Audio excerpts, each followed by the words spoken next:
Mi papá empujó a mi hija de 10 años de su silla en la mesa de Navidad. Ese asiento es para mi nieta de verdad. Fuera. Ella cayó al piso frente a 14 familiares. Y nadie se movió. Yo no grité. No lloré. Dije 4 palabras. Mi mamá dejó caer su copa de vino. Mi papá se puso pálido. 3 días después, recibió una carta certificada y las manos no le dejaban de temblar. Me llamo Dana. Tengo 34 años, soy mamá soltera y enfermera de urgencias.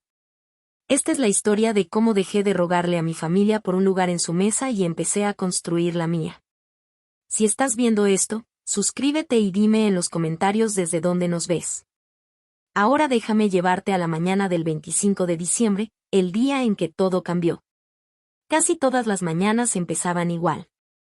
A las 5:30 de la mañana, en una cabaña del tamaño de un garaje para 2 autos, escondida detrás de la casa de mis padres en el 14 de Birwood Lane, yo estaba descalza sobre el piso frío, sirviendo café en la única taza que no estaba astillada, mientras el calentador hacía ruidos como si diciembre en Connecticut le molestara de verdad. Lily seguía dormida en el cuarto de al lado. Tenía 10 años ese invierno. Su cabello castaño se abría sobre la almohada y abrazaba un oso de peluche tan gastado que se le veían las costuras del estómago. Tenía ese oso desde el día en que la traje a casa del sistema de acogida. Tenía 3 años, no hablaba, y me apretaba el dedo índice como si fuera lo único firme en el mundo. 7 años después, ya no era silenciosa. Dibujaba todo el tiempo. Pájaros, casas, familias sentadas a la mesa. Leía libros de capítulos 2 grados arriba de su nivel. Y cada pocas semanas, casi siempre a la hora de dormir, me miraba y me hacía la misma pregunta: «Mamá, ¿de verdad soy tuya para siempre?». Y yo siempre le daba la misma respuesta. Le pagaba a mi papá $1,100 al mes por vivir en esa cabaña. Transferencia por selle. El primero de cada mes, sin excepción. Tenía 84 capturas de pantalla en mi celular. Cada pago con fecha y hora, de los últimos 7 años. Las guardé porque soy enfermera de urgencias y las enfermeras documentamos todo. Eso es lo que hacemos. Anotamos. Registramos. Ponemos hora y fecha. Mi papá dijo que no hacía falta un contrato. Somos familia, me dijo. No necesitamos papeles. Yo le creí durante 7 años. Quiero que recuerdes ese número, 84 pagos, porque después va a importar. La Navidad en la casa de los Thornton era una producción, no una celebración. Una producción. Mi papá la dirigía como alguien que pasó 30 años manejando una sucursal bancaria y nunca aprendió a dejar de mandar. Cada año, la mesa larga de roble estaba puesta para 14 o 16 personas. La vajilla fina. Servilletas de tela dobladas en formas complicadas. Un orden para sentarse que no estaba escrito, pero era absoluto. Richard Thornton en la cabecera. Mi mamá, Vivien, a su izquierda. Mi hermana mayor, Brooke, a su derecha, con su hija Harper sentada junto a ella.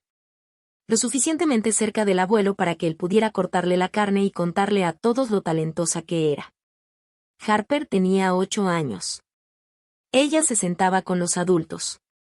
Lily y yo nos sentábamos hasta el fondo, cerca de la puerta de la cocina, donde entraba el aire frío y se escuchaba la lavavajillas. Todos los años. Y por si te preguntas si el acomodo era casual, no lo era. Nada de lo que hacía mi padre era por accidente. 2 días antes de Navidad, mi mamá llamó. No para preguntar qué quería Lily de regalo, ni para ver si ya no le quedaba el vestido del año pasado. Llamó para decir: no dejes que Lily se ponga nada muy llamativo. Brooke acaba de comprarle un vestido nuevo a Harper y ya sabes cómo se pone Harper si no es el centro de atención. Apreté la lengua contra los dientes y dije: sí, mamá. Esa noche le escogí a Lily un suéter rojo sencillo. Ella se miró en el espejo del baño, se alisó el frente con las 2 manos y me preguntó: mami, ¿este año puedo sentarme junto a Harper en la mesa grande? Le dije que iba a intentar. Debí haberlo sabido entonces. El acomodo no era sobre sillas. Era sobre quién importaba. Y en la casa de mi padre, mi hija nunca había importado. Día de Navidad, 4:17 de la tarde. El cielo estaba del color del cemento mojado y caía una nieve ligera, de esa que no se pega, pero hace que todo se vea como dentro de una esfera de nieve, bonito y cerrado. Lily llevaba un rollo de papel entre las manos, estirado frente a ella como una vela en una procesión de iglesia. Había trabajado en eso por 2 semanas. Era una pintura en papel grueso de acuarela, titulada Nuestra Navidad en Familia. Todos estaban dibujados con colores brillantes: el abuelo, la abuela, la tía Brooke, Harper, hasta la bisabuela June en su silla de ruedas. Todos sonriendo, todos en la misma mesa. Quería dársela a mi papá antes de la cena. Él nos recibió en la puerta. La corona de pino olía fuerte. La luz del porche hacía que la nieve se viera dorada. Mi padre miró a Lily y luego pasó de largo. Como cuando ya no notas un mueble. Le dio un saludo rápido con la cabeza. Ni abrazo. Ni un feliz Navidad, Lily. Entonces Harper llegó corriendo detrás de él y el hombre cambió por completo.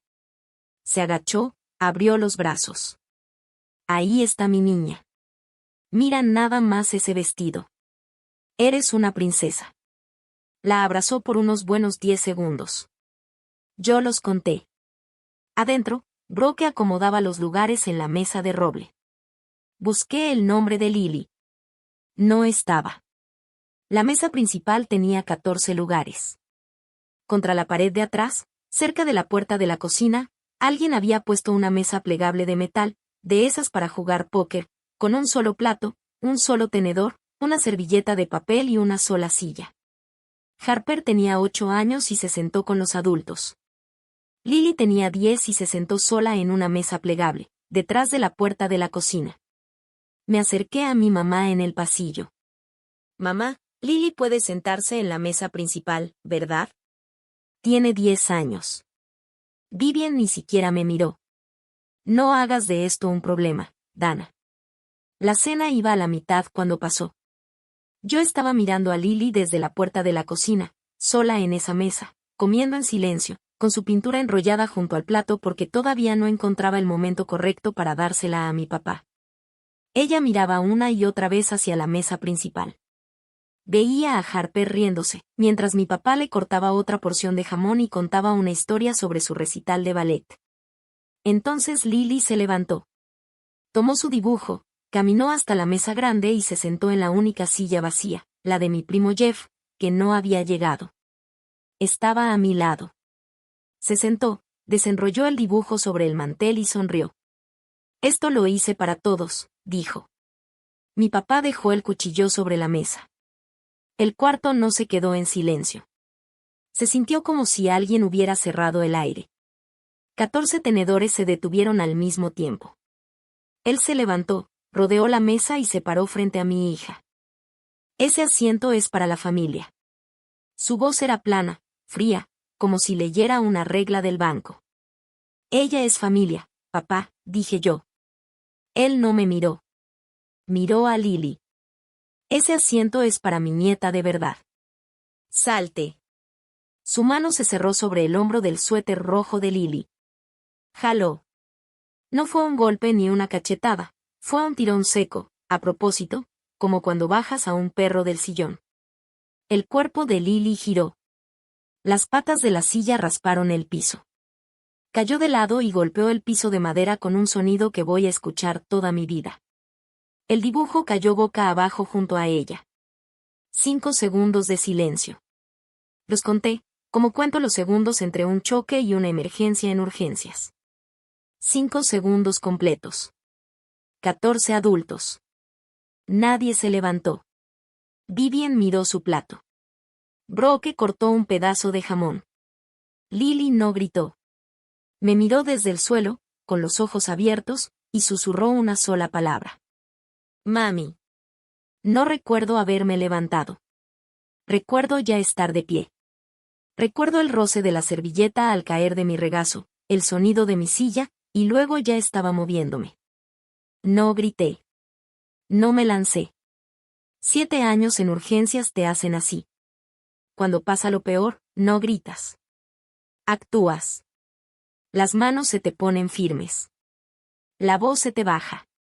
Me agaché, metí los brazos debajo de Lily y la levanté. Estaba temblando, sacudidas pequeñas y rápidas, como tiembla un niño cuando no entiende lo que pasó, pero su cuerpo sí. La abracé contra mi pecho, una mano en la parte de atrás de su cabeza. Luego miré a mi papá. Seguía de pie. Su mano aún estaba a medio levantar, los dedos abiertos, como si el fantasma del suéter de Lily todavía estuviera ahí. Dije 4 palabras. Ya nos vamos de aquí. Detrás de mí se oyó un golpe seco. Vidrio contra madera. La copa de vino de mi mamá se le había resbalado de la mano sobre la mesa. El vino tinto se abrió sobre el mantel blanco como una mancha de tinta. La cara de mi papá se puso del color de la nieve de afuera. Levanté el dibujo de Lily del piso, tomé nuestros abrigos del closet del pasillo y salí por la puerta principal. Nadie nos siguió. La nieve estaba cayendo más fuerte. Se quedó pegada en las pestañas de Lily. Ella me susurró al cuello, ¿ya nos vamos a casa? Vamos a nuestra casa, le dije. En el coche, con el motor encendido y la calefacción a todo, le levanté un poco el suéter a Lily por atrás. Una marca roja, ya oscureciéndose, le cruzaba la parte baja de la espalda, justo donde había pegado con la pata de la silla al caer. Tomé 3 fotos. Fecha y hora, 25 de diciembre, 7:42 de la tarde. Luego me quedé sentada en la entrada de nuestra cabaña durante 10 minutos completos, con el motor prendido, la nieve cayendo sobre el parabrisas, y tomé 3 decisiones que lo cambiarían todo. Para las 9 de la noche, mi celular ya era un arma apuntándome. 11 llamadas perdidas. 23 mensajes. Leí cada uno y les tomé captura a todos, porque eso es lo que haces cuando empieza el gaslighting. Guardas pruebas antes de que alguien te diga que nunca pasó. Mi mamá, arruinaste la Navidad. Tu papá apenas la tocó. Está exagerando y tú también. Broke, Lily se resbaló sola de la silla. Yo vi todo. Deja de convertir esto en algo que no fue. Mi tía Linda, Richard no lo hizo con mala intención. Está bajo mucho estrés. Regresa mañana y discúlpate. Sé la persona madura. 23 mensajes. Ni uno solo preguntó si Lily estaba bien. Puse el celular boca abajo en la cocina y le preparé un baño a Lily. Me senté en la tapa del excusado y le leí 2 capítulos de su libro mientras el baño se llenaba de vapor y del olor del jabón de lavanda que le gustaba. Estaba callada. No el silencio de miedo del piso, sino un silencio de pensar. A la hora de dormir, me miró desde la almohada y dijo: ¿El abuelo está enojado porque no soy de verdad suya? Le aparté el cabello de la frente. Tú eres de verdad mía. Eso es lo que importa. Se quedó dormida abrazando con los 2 brazos a su osito viejo. Yo fui a la mesa de la cocina, abrí mi laptop y creé un documento en Google. Título: Registro de incidentes. Familia Thornton. Me quedé ahí hasta la 1 de la mañana, escribiendo cada incidente que pude recordar de los últimos 7 años. Fechas, palabras exactas, quién estaba presente, cosas que le dijeron a Lily, cosas que dijeron de Lily cuando ella estaba en el cuarto de al lado. 7 años de notas, organizadas por año. Esa noche no contesté ni un solo mensaje. Tenía capturas. Con eso bastaba. 26 de diciembre, 8:14 de la mañana. Lily seguía dormida cuando empezaron los golpes. No fue un toque amable. Fue la palma de una mano contra la puerta de la cabaña, lo bastante fuerte como para hacer sonar la cadena. Supe quién era antes de mirar por la mirilla. Mi papá estaba en el escalón, con su abrigo bueno, el aliento saliéndole en nubes por el frío. No traía comida. No traía cara de disculpa. Abrí la puerta solo unos 15 centímetros y puse mi cuerpo entre él y el pasillo que llevaba al cuarto de Lily. No dijo buenos días. Me humillaste frente a mi familia. Su voz era la misma que usaba con los cajeros cuando se equivocaban contando, controlada, cortante, pero con algo duro por debajo. Esa niña necesita aprender cuál es su lugar. Y tú también. Se llama Lily, dije. Es tu nieta, y empujaste a una niña. Apenas la toqué. Se inclinó hacia mí. Ni siquiera es de sangre, Dana. Ella no. Esta conversación se acabó. No vuelvas a tocar esta puerta hasta que estés listo para pedirle perdón a Lily. Cerré la puerta. Puse el cerrojo. La cadena. Volvió a golpear, más fuerte. Luego su voz se oyó a través de la madera, como se oyen las voces a través de las paredes del hospital a las 3 de la mañana. Apagada, pero clara. Esta es mi propiedad. Puedo venir cuando quiera a mi propia propiedad.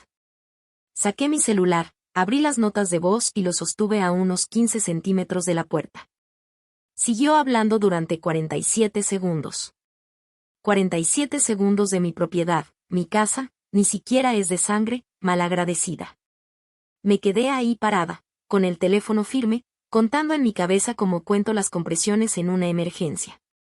Marca de tiempo, 26 de diciembre, 10:14 de la mañana. Dijo que era su propiedad.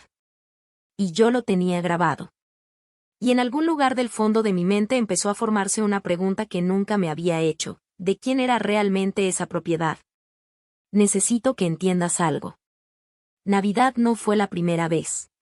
Solo fue la primera vez que usó las manos.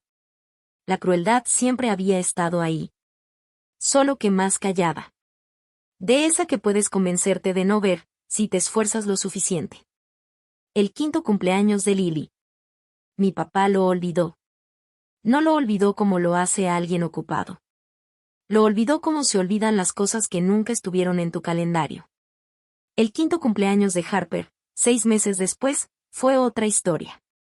Rentó un brincolín, una máquina de raspados y subió 11 fotos a Facebook con el texto: Mi pequeña princesa cumple 5. Brooke recibía $3,000 al año del fondo educativo de nuestra abuela. Un fondo que la abuela June había creado para todos sus bisnietos. Yo asumí que Lily estaba incluida. Nunca lo comprobé.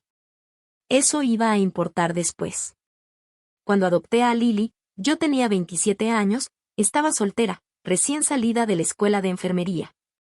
Con $40,000 de deuda estudiantil y un departamento de una recámara que olía al restaurante de abajo. La reacción de mi familia no fue la que salen en los folletos. Mi papá: por lo menos cásate primero. Brooke, vas a arruinar tu vida. Mi mamá, más bajito, pero peor: ¿y si trae problemas? Se refería a Lily. El año que Lily cumplió 6, mi mamá dijo frente a ella, en Thanksgiving, entre la salsa de arándanos y los ejotes: bueno, no se parece a nosotros, ¿verdad? Yo no dije nada.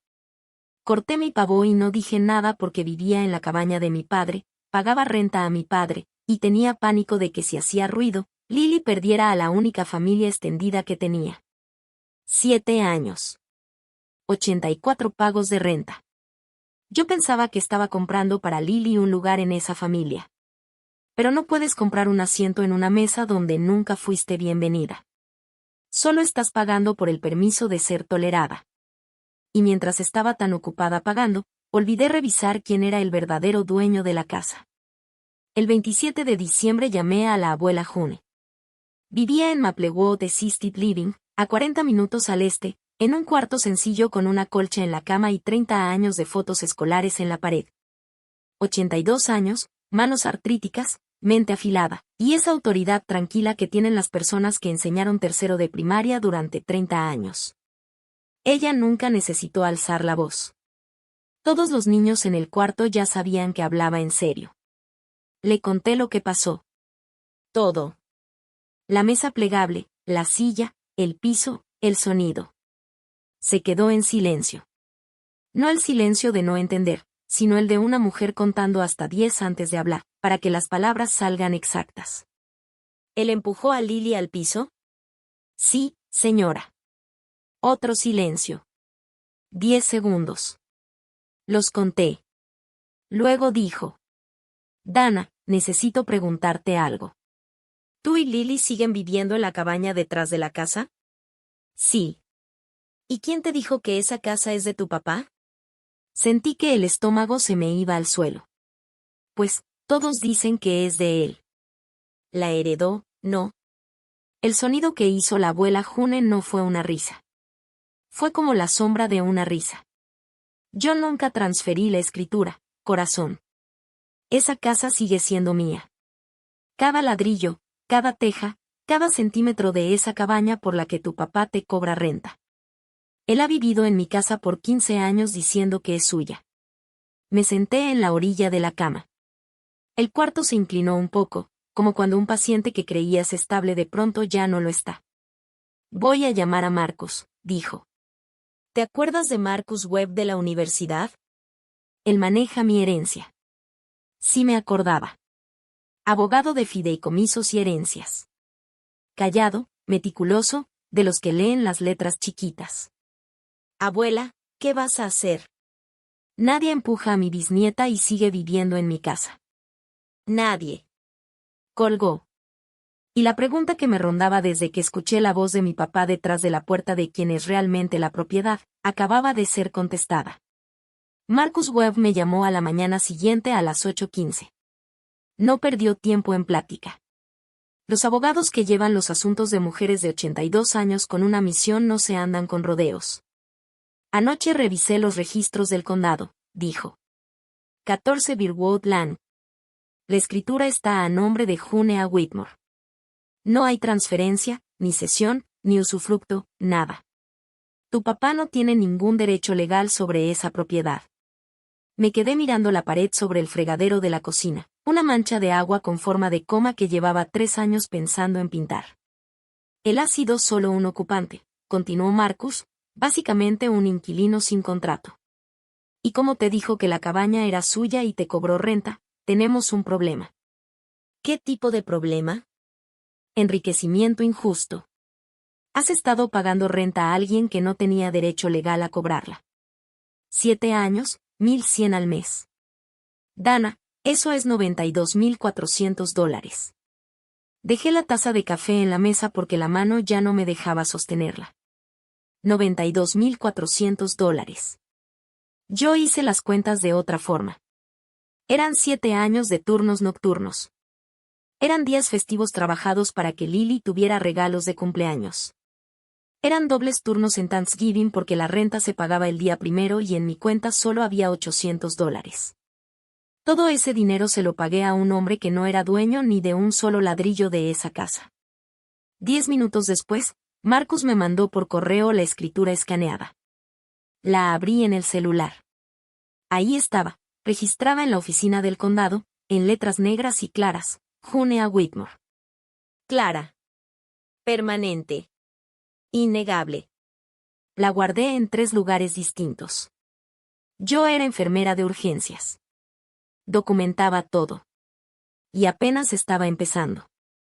La escritura fue la primera grieta. El fideicomiso fue el abismo. Marcus volvió a llamar esa misma tarde. Había pedido los estados de cuenta del banco que manejaba el fondo educativo de la abuela June. Un fideicomiso revocable que ella creó en 2016, con $120,000, destinado a la educación de todos los bisnietos de June Whitmore. Había nombrado a mi papá como administrador porque, en sus palabras, era bueno con el dinero. Podía escuchar a Marcus pasando páginas. El saldo original era de 120,000, dijo. El saldo actual es de 11,340. Aparté el teléfono de mi oído y lo miré, como se mira una máquina que acaba de darte un resultado que no crees. ¿A dónde se fue lo demás? 14 retiros entre 2019 y 2024. Todos están registrados como gastos educativos. A nombre de Harper Thornton Hayes. Hizo una pausa. Dana, Harper va a escuela pública. No hay colegiatura. $18,660 retirados a nombre de la hija de Brooke para una educación que era gratis. Pensé en la remodelación de la cocina de Brooke hace 2 años, el viaje a Cancún, las bolsas de diseñador que aparecían en su Instagram con frases como, consiéntete y porque me lo merezco. ¿Y Lily? Pregunté. ¿Hay algún retiro a su nombre? Otra pausa, más larga. De hecho, Lily ni siquiera aparece como beneficiaria. El fideicomiso dice, todos los bisnietos, pero tu papá, como administrador, nunca la agregó. Era su responsabilidad hacerlo. Decidió no hacerlo. 18,660 pesos desaparecidos. Y el nombre de mi hija no estaba en ningún lado del documento. No porque no tuviera derecho, sino porque mi padre se aseguró de que no lo tuviera. Cerré los ojos, respiré, y por primera vez desde Navidad sentí algo más frío que el enojo. Esa noche, Marcus organizó una llamada de 3, él, la abuela June y yo. Me senté en la mesa de la cocina con la laptop abierta y la puerta del cuarto de Lily cerrada. Desde el pasillo se escuchaba bajito su audiolibro, una historia de una niña que se hace amiga de un dragón, de esas donde todo termina bien. Marcus le explicó todo a la abuela June, la escritura, la renta, el fideicomiso, los 14 retiros, la beneficiaria faltante. Habló como siempre, tranquilo, exacto, como si estuviera leyendo un reporte médico. Cuando terminó, la abuela June se quedó en silencio. Miré el reloj del microondas. 15 segundos. Volví a contar. En urgencias aprendes que el silencio puede significar dos cosas: un paciente empeorando o un paciente decidiendo pelear. Entonces ella habló, y su voz era tan tranquila que podía haber congelado el vidrio. Marcus, necesito que hagas 3 cosas antes de Año Nuevo. Primero, congela el fideicomiso hoy mismo. Nadie más saca un peso. Segundo, quiero un informe completo de Richard. Cada dólar, cada recibo. Tiene 30 días.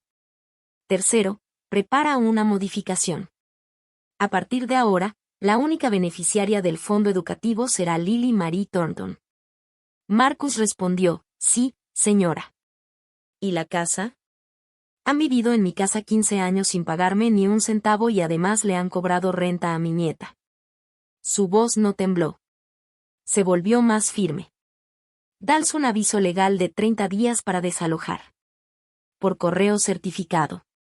Empecé a decir algo. Abuela, ¿estás segura? Mamá va a... Me interrumpió. Tu madre vio a un hombre adulto empujar a una niña al piso, Dana, y levantó el tenedor. Estoy segura. Escuché el clic cuando colgó. Limpio y definitivo, como cuando cerraba la puerta del salón después de que salía el último alumno. El fideicomiso quedó congelado. El reloj empezó a correr. Y yo no había levantado la voz ni una sola vez. 29 de diciembre, 4 de la mañana, Lily dormida. La cabaña en silencio. La mesa de la cocina convertida en centro de mando. Soy enfermera de Trill. Cuando llega un trauma, no entras en pánico. Te organizas. Ves que está sangrando, que está roto, que puede esperar y que no. Luego avanzas tarea por tarea hasta que todo queda claro. Apliqué la misma lógica con mi padre. Carpeta 1, la amarilla, copias físicas. 3 fotos impresas del moretón de Lily con fecha y hora. El reporte médico impreso del Dr. Patel, su pediatra, donde documentó una contusión en la parte baja de la espalda, consistente con un golpe contra el borde de un mueble. Durante nuestra visita del 26 de diciembre. Carpeta 2, digital, respaldada en la nube. El documento de Google con el registro de incidentes, ya de 23 páginas, cubriendo 7 años. 23 capturas de pantalla de los mensajes de la noche de Navidad, cada una con hora y nombre del remitente. El audio de 47 segundos de mi padre gritando detrás de la puerta. 84 comprobantes de pago por selle, un total de $92,400. La escritura escaneada del condado. Los estados de cuenta del fideicomiso mostrando 14 retiros no autorizados. 7 elementos. 7 años de silencio convertidos en evidencia. Llamé al consultorio de la doctora Amara Sin cuando abrieron a las 9. Psicóloga infantil en Glastonbury, especializada en niños que atraviesan rupturas familiares. Primera cita disponible, 2 de enero. Para el mediodía, Marcus me mandó 3 borradores por correo, el aviso de desalojo a 30 días.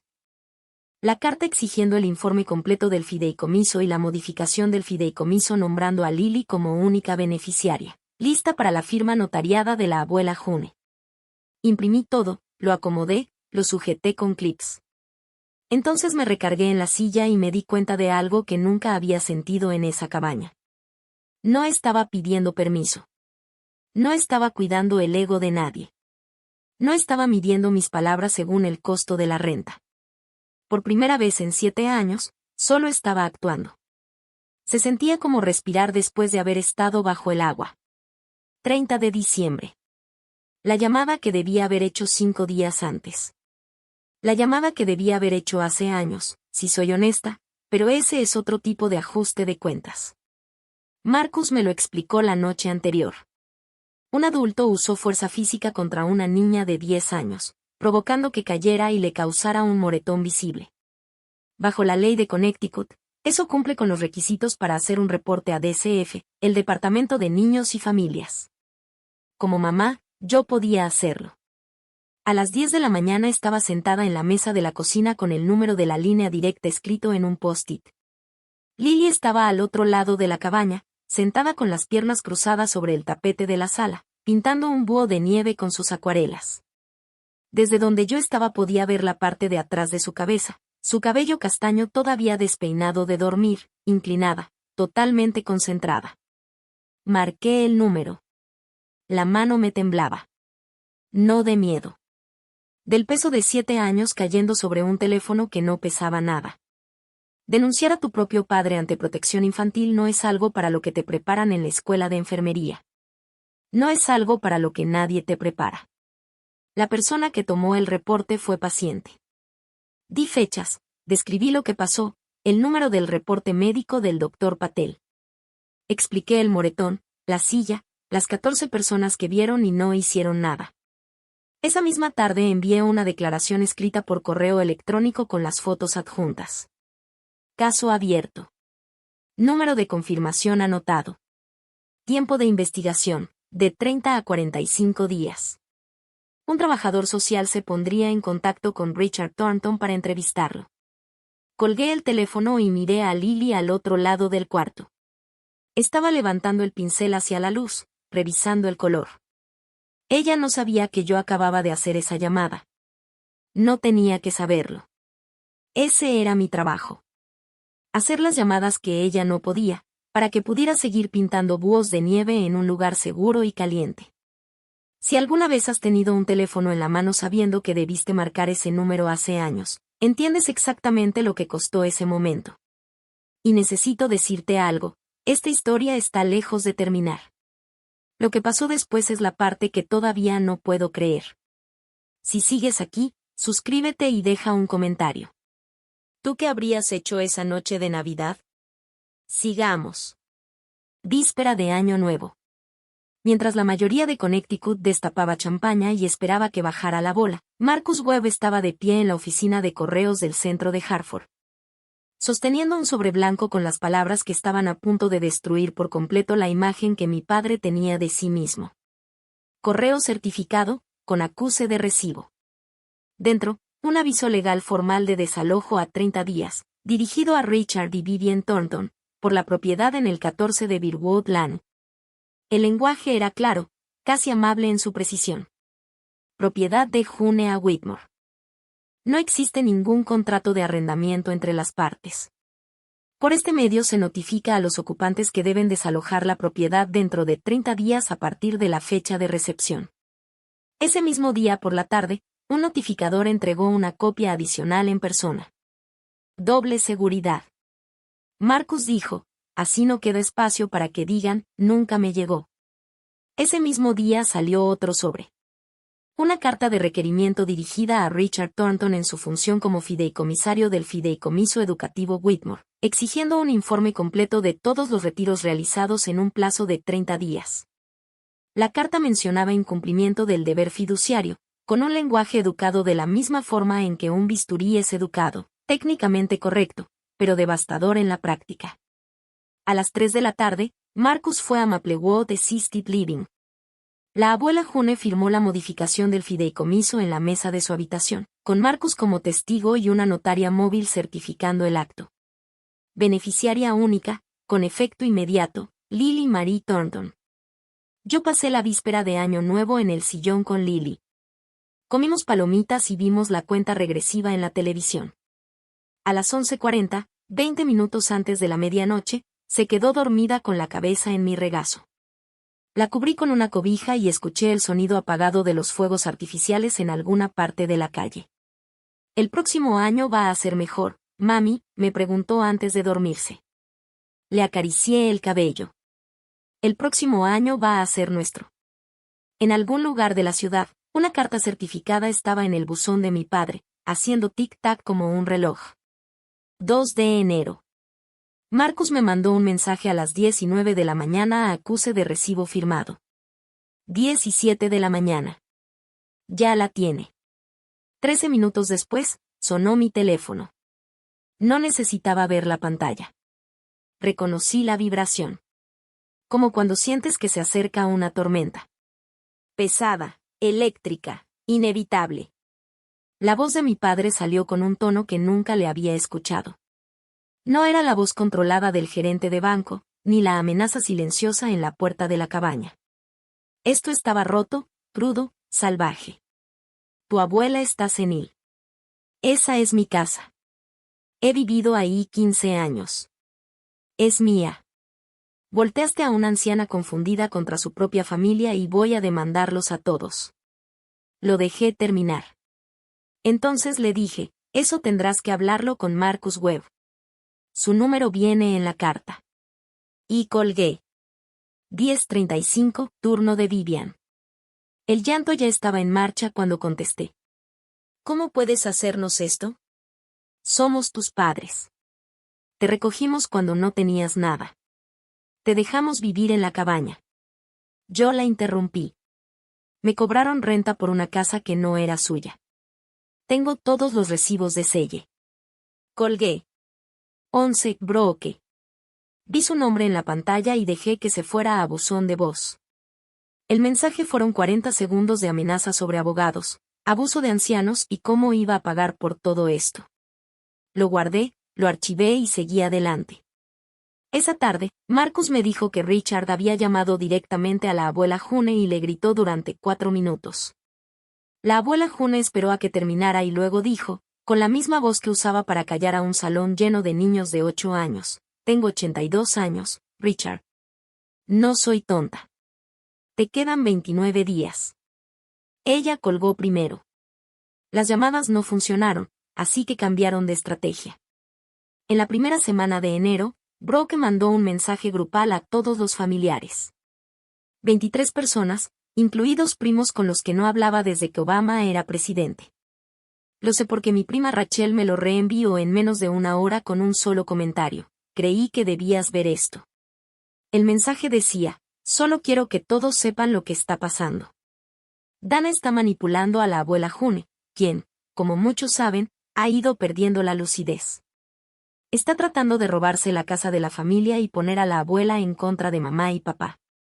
La abuela muestra señales de demencia y no entiende lo que está firmando. Por favor, llámenla y háganla entrar en razón antes de que esto avance más. Esto le está rompiendo el corazón a mamá. Cada frase era una mentira bien planchada, acomodada para parecer respetable.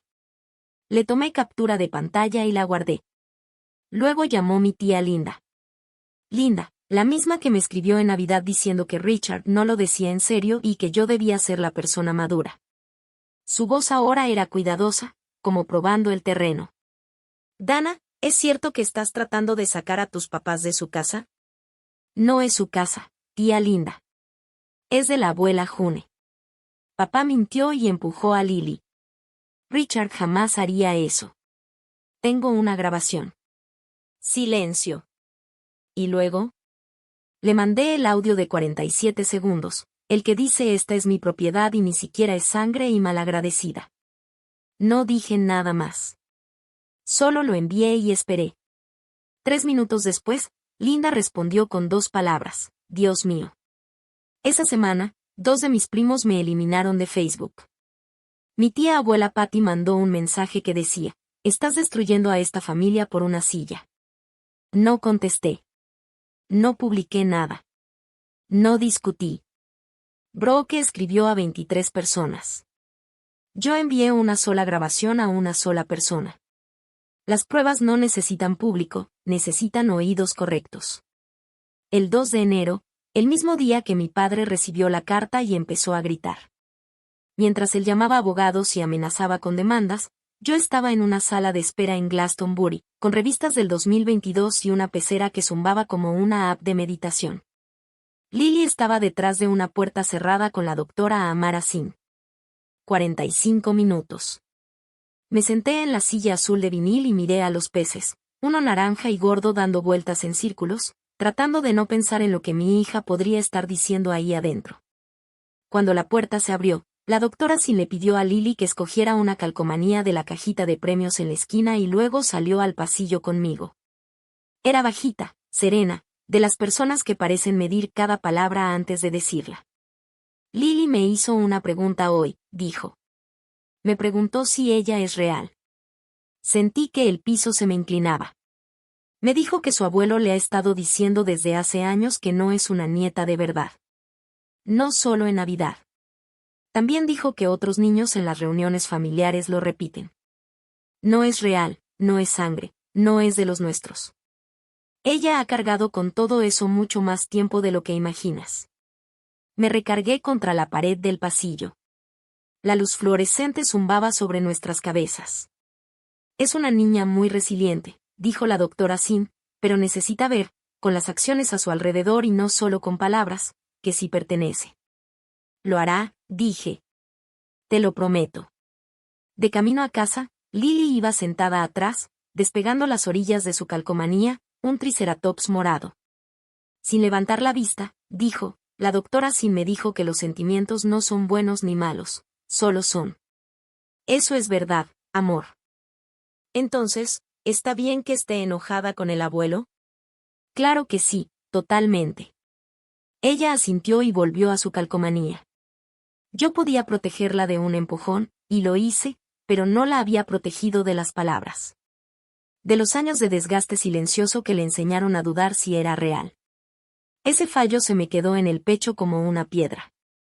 Y ahí mismo, en la ruta 17, con la calefacción encendida y la calcomanía del triceratops medio despegada, juré que sería la última vez que llegaba tarde. 15 de enero. La fecha límite para la rendición de cuentas cayó como una alarma sonando en un cuarto vacío. Marcus me llamó a las 4 de la tarde. Su voz tenía esa planicie de alguien que esperaba exactamente esto. No hubo respuesta de tu padre. Nada de cuentas, nada de recibos, ni comunicación de su abogado, si es que tiene uno. El plazo de 30 días para el informe del fideicomiso ya venció. Yo estaba en la sala de descanso del hospital, todavía con el uniforme, comiéndome una barra de granola que sabía a aserrín prensado. Por la ventana veía el estacionamiento cubierto de nieve vieja, gris y llena de marcas. ¿Y ahora qué pasa? Según la ley de Connecticut, un fideicomisario que no entrega cuentas cuando el otorgante o un beneficiario lo solicita puede ser removido por el tribunal testamentario. Mañana voy a presentar una petición para quitar a Richard como fideicomisario del Fideicomiso Educativo Whitmore y pedir una auditoría ordenada por la Corte de todos los pagos. Dejé que eso se asentara. Una auditoría ordenada por la Corte. Cada retiro, cada gasto educativo falso, cada dólar que se fue a Cancún, a la cocina nueva y a bolsas de diseñador, todo expuesto a la luz, bajo juramento. Una cosa más, dijo Marcos. Brooke contrató a un abogado. Me llamó esta mañana. Extraoficialmente, y de verdad extraoficial, me dijo que su posición es, cito, extremadamente débil y que le recomendó llegar a un acuerdo. Casi sonreí. Casi. ¿Y la casa? El aviso de 30 días se entregó el 31 de diciembre. Tienen hasta el 30 de enero para desocupar. Si no lo hacen, presentamos una demanda de desalojo. Pero, Dana, no creo que llegue a eso. Tu padre es un hombre que no puede permitirse un desalojo en su historial público. Su orgullo no se lo va a permitir. Miré el calendario en la pared de la sala de descanso. Alguien había dibujado una carita feliz en el día 30. 15 días. Después de 15 años de mentiras, a mi padre le quedaban 15 días. 18 de enero, 3 días antes de la reunión familiar de la abuela June y 12 días antes del plazo para dejar la casa, mi madre llegó sola a la cabaña.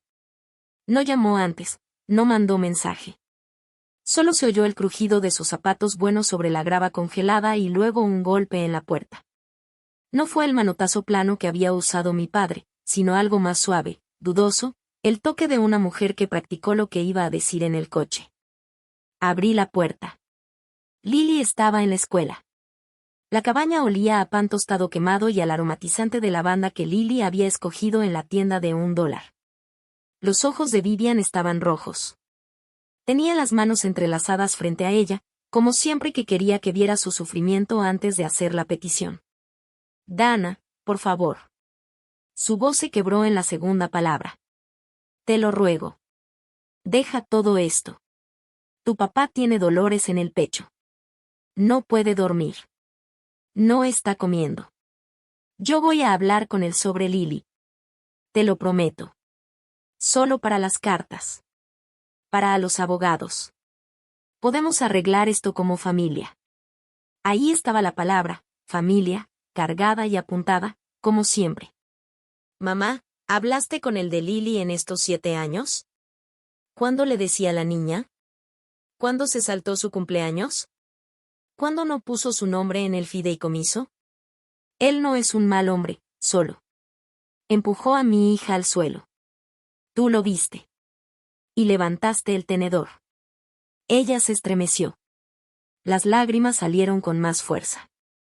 ¿A dónde vamos a ir, Dana? ¿Dónde vamos a vivir? Eso ya no es mi problema. Tuviste 7 años de mi renta para ahorrar. Se quedó ahí un momento más, esperando, creo, a la versión de mí que iba a ceder. Esa Dana ya no existía. Cerré la puerta, me apoyé en ella y puse las palmas contra la madera. Me temblaban las manos, no por debilidad, sino por el esfuerzo físico de no volver a abrir esa puerta. 20 de enero, Maplewood Assisted Living. El salón comunitario del segundo piso, piso de linóleo, luces fluorescentes, una mesa larga plegable que seguro los martes se usaba para el bingo. Olía a café institucional y a limpiador de piso con limón. La abuela June había hecho las llamadas ella misma, todas cortas, todas iguales. Los necesito en Maplewood el sábado a las 2. No es opcional. Cuando entré, Marcus ya estaba ahí. Saco azul marino, maletín de laptop, la calma eficiente de alguien que ya había pasado por esto. Estaba conectando su computadora a la televisión de la pared, la que normalmente mostraba el clima y el menú del día. Me senté a 3 sillas del extremo y puse las manos sobre la mesa. No traje la carpeta Manila. No la necesitaba. Esta no era mi reunión. Fueron llegando uno por uno. La tía Linda, con los labios apretados y la bolsa bien sujeta. 2 primos, Derek y Nate, que me habían borrado de Facebook, pero al parecer no podían borrar a la abuela June. Brooke con lentes de sol dentro, como si llegara a una declaración legal que no había estudiado. Richard y Vivian llegaron al final. Mi padre entró como siempre entraba a todo, barbilla en alto, hombros rectos, la postura de un hombre que pasó 30 años detrás de un escritorio frente al que otros tenían que pararse. Vivian venía detrás, ya llorando bajito. Luego llevaron a la abuela June hasta la cabecera de la mesa. Llevaba un suéter gris abotonado hasta arriba y los lentes de lectura colgados de una cadenita. Frente a ella, sobre la mesa, había una carpeta Manila igual a la que yo tenía en casa. Richard se sentó, con la cara roja. Mamá, esto es ridículo. Lo que sea que Dana te haya dicho. Siéntate, Richard. Su voz cortó el cuarto como una regla golpeando un escritorio. Tengo algunas cosas que mostrarles a todos. Marcus abrió su laptop. La pantalla de la tele se encendió y el cuarto quedó completamente en silencio. Este era el momento. Todo lo que Dana había documentado, cada captura, cada recibo, cada grabación que guardó en vez de responder, llevaba directo a este cuarto. La abuela June habló como enseñaba, despacio, claro, con la paciencia de alguien que sabe que la clase no va a disfrutar la lección. Hace 15 años permití que Richard y Vivian se mudaran a mi casa en Birwood Land. Fue un favor, no una transferencia. asintió hacia Marcus. Él puso una hoja impresa frente a cada persona en la mesa. Este es el registro del condado de la propiedad en el 14 de Birwood Land. La dueña hoy, igual que desde 1987, es Junea Whitmore. Yo. La mandíbula de Richard se movió, pero no le salió ninguna palabra. El color se le fue del rostro, como cuando abres una ventana en enero y el calor se escapa. Hace 10 años, continuó la abuela June, creé un fideicomiso educativo para todos mis bisnietos, todos. Nombré a Richard como administrador porque confiaba en él. Hizo una pausa en la palabra confiaba. Marcus presionó una tecla. En la pantalla apareció un estado de cuenta del banco, filas de movimientos, fechas y cantidades marcadas en amarillo. Estos son los retiros de ese fideicomiso. 14 retiros en 5 años. Un total de $18,660. Todos marcados como gastos educativos. Harper. Se volvió hacia Brooke. Brooke ya se había quitado los lentes de sol. Su cara estaba pálida, sin color. Harper va a escuela pública. Brooke, no hay colegiatura. El cuarto hizo un sonido raro, no un suspiro, más bien como todos inhalando al mismo tiempo al entender lo mismo. La abuela June volvió a mirar a la mesa. Su voz no tembló. Y Lily Thornton, mi bisnieta, la hija de Dana, nunca fue agregada como beneficiaria. No porque no pudiera, sino porque Richard, como administrador, decidió que no era familia. Dejó esa palabra en el aire, familia, como un clavo atravesando el centro de la mesa. Richard se levantó de golpe. La silla chilló contra el piso de linóleo. Esto es, yo iba a transferir la escritura. Yo manejé bien el fideicomiso. Brooke necesitaba dinero para la educación de Harper, y tomé una decisión como administrador. Entonces muéstrame un solo recibo de colegiatura, dijo la abuela June. El cuarto contuvo el aliento. Muéstrame una factura, una carta de inscripción, una sola prueba de que ese dinero fue para la educación de esa niña. Nada. La boca de Richard se abrió y se cerró. Miró a Brooke. Brooke bajó la mirada y miró sus manos. Mamá, empezó a decir Brooke. Díselo.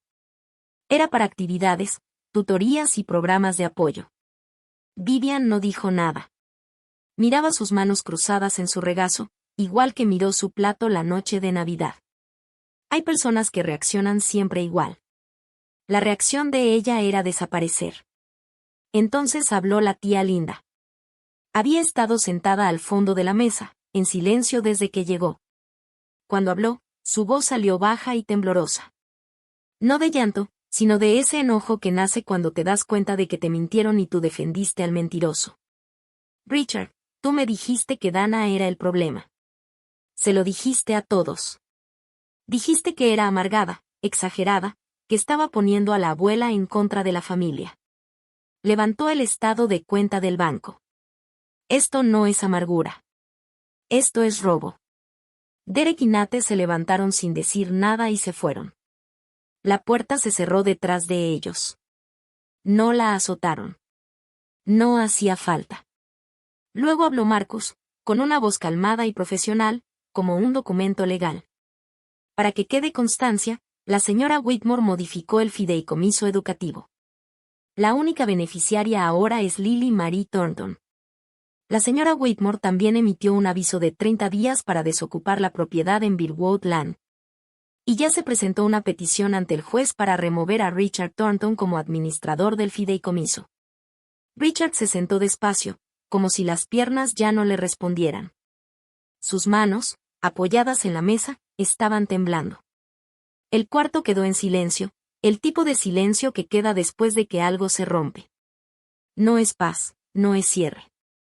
Es vacío, con solo el zumbido de las luces fluorescentes arriba. La abuela June se volvió hacia mí. Su mano, pequeña y deformada por la artritis, quedó cerca de mi brazo sobre la mesa. ¿Quieres decir algo, corazón? Yo no pensaba hablar. Había ido a escuchar, a mirar, a dejar que los papeles hicieran su trabajo después de años de mentiras. Pero mi abuela me preguntó, y me levanté. Las palabras salieron como si llevaran 7 años esperando. No grité, no corrí. Hablé claro. Miré a mi padre. Pasé 7 años tratando de ganarme un lugar en tu mesa para mi hija. Esa noche ella te hizo un dibujo. Se llamaba Nuestra Navidad en Familia. Los dibujó a todos, y tú la empujaste de una silla por eso. Miré a mi madre. Te pagué $92,400 de renta por una casa que no era tuya. Y cuando tu esposo empujó a mi hija al piso, tú levantaste el tenedor. Miré a Brooke. Tomaste más de $18,000 que eran para la educación de mi hija. Y luego mandaste un mensaje a 23 personas diciendo que la ladrona era yo. Me detuve y dejé que el silencio se quedara ahí. No estoy pidiendo una disculpa. Dejé de esperar una hace mucho tiempo. Miré a mi padre por última vez. Yo no negocio con personas que empujan a niños. Lily y yo ya terminamos. Me senté. Debajo de la mesa, la mano de la abuela June encontró la mía. Ella me apretó la mano una vez, firme y a propósito. El agarre de una mujer que había criado a 2 generaciones y que aún no había terminado. Nadie en ese cuarto dijo una palabra. Los siguientes 10 días avanzaron con esa lentitud pesada y segura de cuando el papeleo hace su trabajo. El 30 de enero, día de desalojo. Marcus me lo confirmó por mensaje a las 6 de la tarde. Ya se fueron, confirmado con el vecino. El camión de mudanza salió a las 4. Richard y Vivian se mudaron a un departamento de 2 recámaras en Meriden. $1,800 al mes. El primer cheque de renta que cualquiera de los dos había escrito en 15 años. Mi padre no peleó. Marcus tenía razón. Richard Thornton era un hombre que pasó la vida construyendo una imagen, y un desalojo en un registro público la habría roto como un martillazo contra una ventana. Se fue en silencio. Fue lo más digno que hizo en meses. En la segunda semana de febrero, el juez aprobó la petición para quitar a Richard como administrador del fideicomiso. La orden tenía 3 páginas e incluía la frase incumplimiento de deberes fiduciarios. Marcus Webb fue nombrado nuevo administrador por la abuela June. El saldo del fideicomiso al momento del cambio era de $11,340, más un depósito de $40,000 del ahorro personal de la abuela June. Fondo educativo de Lily, $51,340. Su nombre, por fin, en la primera página. En la tercera semana de febrero, la investigación de DCF terminó. El resultado fue confirmado. El reporte documentó el contacto físico, el moretón, el informe médico y a los 14 testigos que no hicieron nada. A Richard se le ordenó tomar un programa de control de ira. Si no cumplía, podía haber una orden de contacto restringido. Marcus envió a mi padre una última exigencia, el pago de $14,200. Equivalentes a 12 meses de renta, el máximo que la abuela June aceptó para cerrar el asunto sin alargarlo. Richard tenía 60 días. El cheque de caja llegó en 43. 14,200. No borraba lo que esos años costaron, pero alcanzó para poner 6 meses de renta en una cuenta de ahorros con el nombre de Lily. Brooke resistió más que mi padre, pero a los recibos no les importa la terquedad. En la primera semana de marzo, Marcus, como nuevo administrador del fideicomiso, envió una demanda formal a Brooke Thornton Hayes por $108,660 en retiros no autorizados. La carta ofrecía 2 opciones. Opción 1, pagar todo con un plan acordado.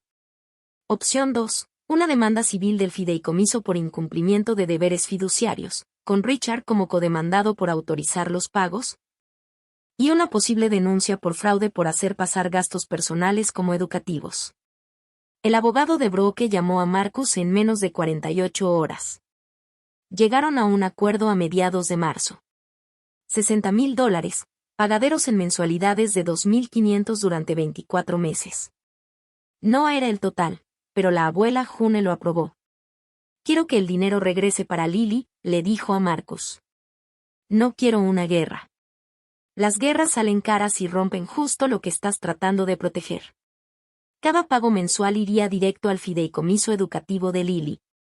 Me enteré por la tía Linda, que dejó de contestarle las llamadas a Brooke en silencio, que Brooke vendió su Lexus y lo cambió por un Honda usado.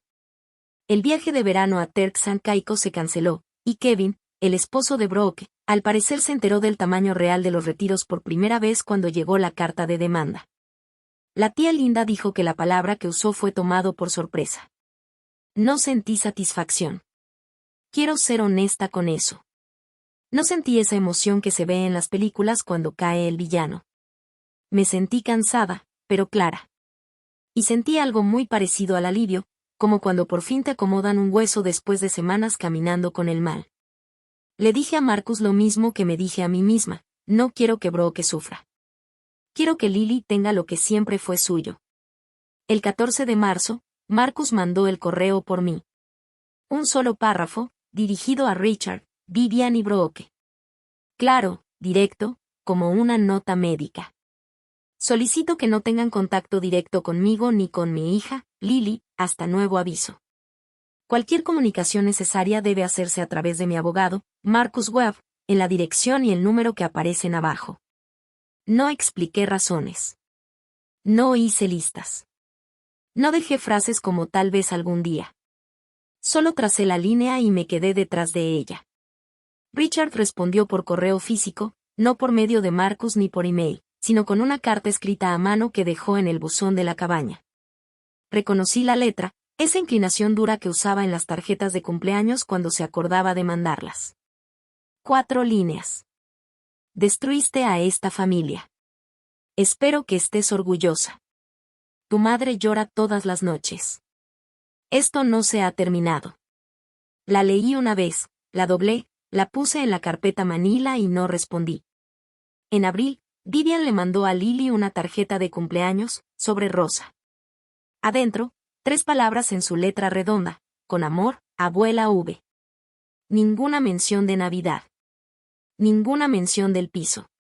Ninguna mención de nada que implicara reconocer lo que pasó.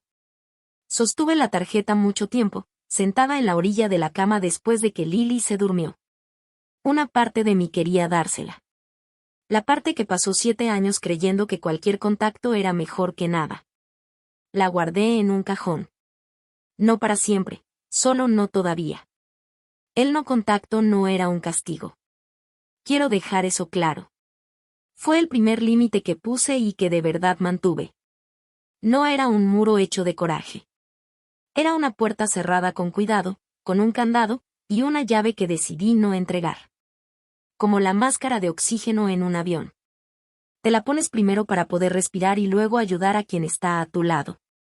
Mayo en Connecticut huele a tierra mojada, a pasto recién cortado y a ese olor dulce de los manzanos floreciendo a lo largo de las cercas en Billwood Land. Nos mudamos a la casa principal el primer sábado del mes. La abuela June insistió. «Es tu casa ahora», me dijo cuando intenté discutir. Siempre debió serlo. Marcus se encargó del cambio de escrituras, una donación de June Whitmore a Dana Thornton, limpia, legal y real. Después de 15 años de que mi padre dijera que la casa era suya, por fin iba a pertenecerle a alguien que nunca había dicho que algo era suyo sin serlo de verdad. Lily eligió el cuarto de arriba, el que tenía la ventana hacia el patio trasero. Se quedó parada en la puerta casi un minuto entero, solo mirando. Era 3 veces más grande que su cuarto en la cabaña. La luz entraba a chorros por el vidrio y caía sobre el piso de madera en franjas amarillas anchas. «Esto es mío», dijo. «Esto es tuyo». Ese primer día solo colgó una cosa en la pared, el cuadro. Nuestra Navidad en familia. La acuarela de esa noche. Los bordes estaban suaves por el golpe contra el piso. Una esquina un poco doblada por haberla llevado al coche en el frío. La alisó con cuidado y puso un pedazo de cinta en cada esquina. Seguía viendo al doctor sin cada 2 semanas. Una tarde, a finales de mayo, salió de su sesión y me dijo en el estacionamiento, con el sol dándole en la cara y la mochila colgada de un solo hombro, el doctor Sin dice que no tengo que ganarme el pertenecer. Que simplemente pertenezco. Lloré ahí mismo, junto al coche, a plena luz del día, por primera vez desde Navidad. La abuela June nos visitaba todos los domingos. Horneaban, pintaban, leían juntas en el porche mientras las abejas trabajaban en el jardín. June la llamaba mi niña. Lily le decía bisabuela June. El fondo para la educación ya iba en $51,340 y crecía $2,500 cada mes. Para cuando Lily cumpliera 18, sería suficiente para un futuro que ella pudiera elegir sola. Un martes por la tarde de junio, hacía el calor justo para dejar la ventana de la cocina abierta. Yo estaba en la estufa, con la cuchara de madera en la mano, el vapor saliendo de una olla con la pasta que le gustaba a Lily, la de moñitos, porque decía que parecían mariposas. El patio estaba dorado, los abedules atrapando la última luz del día. Un cardenal estaba parado en la cerca, con la cabeza ladeada, mirando a la nada. Lily entró corriendo desde la sala, los calcetines resbalando sobre el piso de madera, y me abrazó la cintura por detrás. Pegó su cara a mi espalda y sentí su respiración. «Mamá H, ¿de verdad eres mía para siempre?» La pregunta de siempre, la que había hecho 100 veces. La que yo siempre contestaba igual, para siempre y siempre, rápido, automático, como atrapar una pelota. Pero esta vez bajé la flama. Dejé la cuchara sobre la barra. Me agaché hasta quedar frente a frente, con sus manos en las mías, y le di una respuesta distinta. Tú eres mía y yo soy tuya. Y esta casa es nuestra. Y nadie, puede decirte lo contrario. Ella sonrió. No la sonrisa cuidadosa que usaba en la mesa de mi padre, la que pedía permiso. Sonrió de verdad. Una sonrisa de verdad, grande y sin miedo, de esas que empiezan en los ojos y no se van. No había visto esa sonrisa desde antes de Navidad. Más tarde, cuando ya estaba dormida, pasé por su cuarto. La puerta estaba entreabierta. La luz del pasillo caía sobre la pared donde colgaba el cuadro.